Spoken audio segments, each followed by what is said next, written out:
বিসমিল্লাহির রহমানির রহিম। আসসালামু আলাইকুম প্রিয় দর্শক, এই দেখেন কি তৈরি করেছি, লাচ্চা সন্দেশ তৈরি করেছি। তবে অবশ্যই আপনারা আমাকে সাপোর্ট করবেন, লাইক কমেন্ট শেয়ার দিয়ে সবসময় আমার পাশে থাকবেন, আমি যেন আপনাদেরকে নিত্য নতুন রেসিপি উপহার দিতে পারি। আর এই লাচ্চা সন্দেশ কীভাবে তৈরি করেছি সেটাই আপনাদেরকে শেয়ার করব। প্রথম থেকে শেষ পর্যন্ত দেখতে থাকবেন। প্রথমে আমি একটা চুলায় হাঁড়ি বসিয়ে নিয়েছি। হাঁড়িতে সামান্য একটু পানি দিয়েছি, যার কারণে দুধটা যেন নিচে না লেগে যায়। এখন আমি লিকুইড ফুল ক্রিম গরুর দুধ দিয়ে দিলাম। আমি 1.5 কিলো মতো দুধ নিয়েছি, 1.5 লিটার মতন দুধ নিয়ে নিলাম। এখন ভালো করে আমি দুধটাকে নেড়ে চেড়ে জাল করে নেব। এখন আমি এতে 2 টুকরা এলাচ দিয়ে দিলাম, দিয়ে আমি একটু নেড়ে চেড়ে দুধটাকে গরম করে নিলে আমি এতে গুঁড়া দুধ দিয়ে দেব। আপনারা যদি গুঁড়া দুধ না দেন তাহলে দুধটাকে জাল করে ঘন করে নিতে হবে। আর গুঁড়া দুধ দিলে ভালোই হয়, যত দুধ দেবেন ততই মজা হবে সন্দেশটা। এখন আমি স্বাদ অনুযায়ী চিনি দিয়ে দিলাম। আপনারা যেমন মিষ্টি খাবেন স্বাদ অনুযায়ী সেরকম চিনি দেবেন। আমি আগে থেকে 1/2 কাপ দুধ উঠিয়ে রেখেছি, তাতে 2 চামচ কর্নফ্লাওয়ার দিয়ে নিলাম, দিয়ে আমি ভালো করে গুলিয়ে নিচ্ছি। এখন আমি গুলানো কর্নফ্লাওয়ারটা দুধের ভিতরে দিয়ে দেব এবং অনবরত নাড়তে হবে। এখন ওই কর্নফ্লাওয়ার দেওয়ার সঙ্গে সঙ্গে ঘন হয়ে আসবে। এই যে আমার ঘন হয়ে গেছে, এখন আমি চুলার থেকে নামিয়ে ফেলবো। এখন আমি চুলায় একটা কড়াই বসিয়ে নিয়েছি, 2 চামচ ঘি দিয়ে দিলাম। আমি কাঠবাদাম কাজু বাদাম দিয়ে দেব, দিয়ে আমি একটু ভেজে নেব।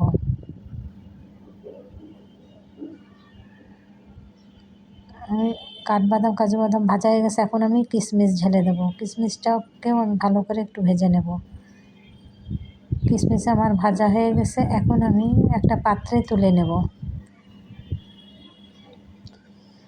এখন আমি আবারও 3 চামচ ঘি দিয়ে দিলাম, দিয়ে আমি লাচ্চা সেমাই ঢেলে দিলাম।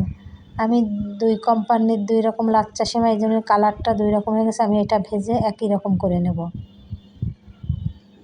লাচ্চা সেমাইটা আমি ভালো করে ভেজে নিলাম, নিয়ে আমি এতে স্বাদ অনুযায়ী চিনি দিয়ে দিলাম।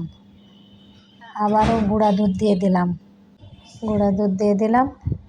আপনারা গুঁড়া দুধ বাড়িয়ে দিলে দিতে পারবেন, কিন্তু কম যেন না হয়, একটু বেশি দিলে সন্দেশটা মজা হবে। আমি গুঁড়া দুধ আর চিনি দিয়ে ভেজে নিয়ে নিলাম। এখন আমি একটা পাত্রে সেট করে নেব। আমি সেমাইটা পাত্রে দিয়ে ভালো করে চেপে চেপে দিতে হবে, এতে দুধ ভিতরে না যেতে পারে। এখন আমি উপর থেকে দুধ দিয়ে দিলাম, দিয়ে আমি আর 1 লেয়ার সেমাই দিয়ে দেবো।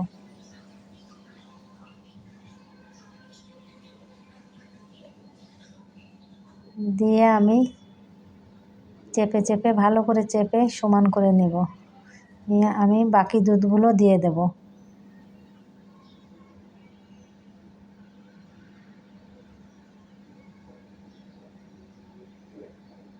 এখন আমি উপর থেকে কাঠবাদাম কাজু বাদাম ছিটিয়ে দিয়ে দিলাম।